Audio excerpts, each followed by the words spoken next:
Menurut saya, masalah pendidikan Indonesia masih banyak. Menurut saya sendiri, pendidikan itu sangat penting banget sih untuk kemajuan negara Indonesia.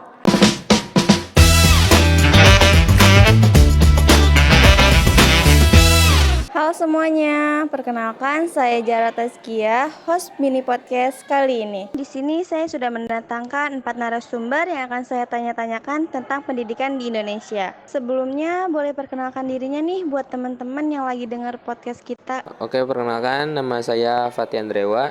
Perkenalkan, nama saya Anggita. Halo, saya Muhammad Raplinuddin. Perkenalkan, nama saya Muhammad Rizky. Oke, kalau menurut Kak Fatih, pendidikan di Indonesia itu sudah berkembang apa belum? Oke, jadi saya jawab ya pertanyaannya. Menurut saya ini, pendidikan di Indonesia ini masih jauh dari kata sempurna lah kalau dibandingin sama negara-negara lain yang lebih maju. Soalnya bisa dilihat aja dari peringkat World Population Review tahun 2021, Indonesia ini menempati peringkat ke-54 dari 78 negara di dunia soal pendidikan. Kenapa masih ke-54? Padahal kan kita ini sistemnya sudah memakai sistem menerapkan wajib belajar 12 tahun. Yang dari 9 tahun ini pendidikan dasar yang meliputi 6 tahun di sekolah dasar sama 3 tahun ini di SMP dan di SMA.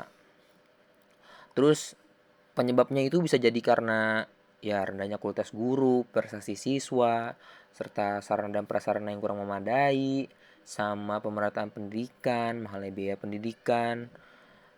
Ini data ini sudah dibuktikan dari UNESCO, makanya pendidikan di Indonesia itu jauh dari kata sempurna.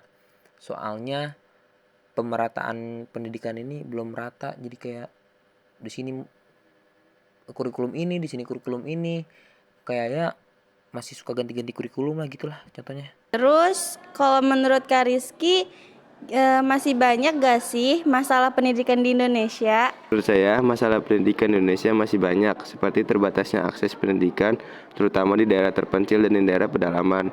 Terus kurangnya fasilitas guru dan tenaga pendidik, sama kurikulum yang tidak relevan, dan juga yang terakhir kurangnya fasilitas dan infrastruktur di Indonesia. Nah, tadi kan Kak Rizky sudah membahas tentang masalah pendidikan di Indonesia. Terus, menurut Kak Anggita, bagaimana sih cara mengatasi masalah pendidikan di Indonesia itu? Seperti yang sudah dijelaskan tadi oleh Kak Rizky tentang masalah pendidikan yang ada di Indonesia. Nah, itu kan banyak banget ya.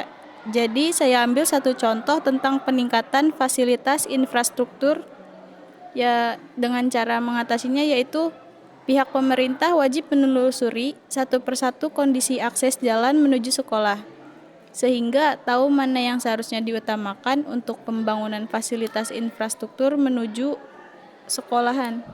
Oke, ini pertanyaan terakhir untuk Kak Rafli. Kenapa sih pendidikan itu penting banget buat kemajuan Indonesia? Menurut saya pribadi, pendidikan itu sangat penting untuk kemajuan negara Indonesia. Karena dengan adanya pendidikan yang baik, kualitas sumber daya manusia bangsa Indonesia dapat ditingkatkan. Oke, mungkin sampai di sini saja mini podcastnya. Dan saya sangat berterima kasih banget nih kepada 4 narasumber yang sudah menjawab pertanyaan-pertanyaan saya. Dan saya sebagai host pamit undur diri. Terima kasih.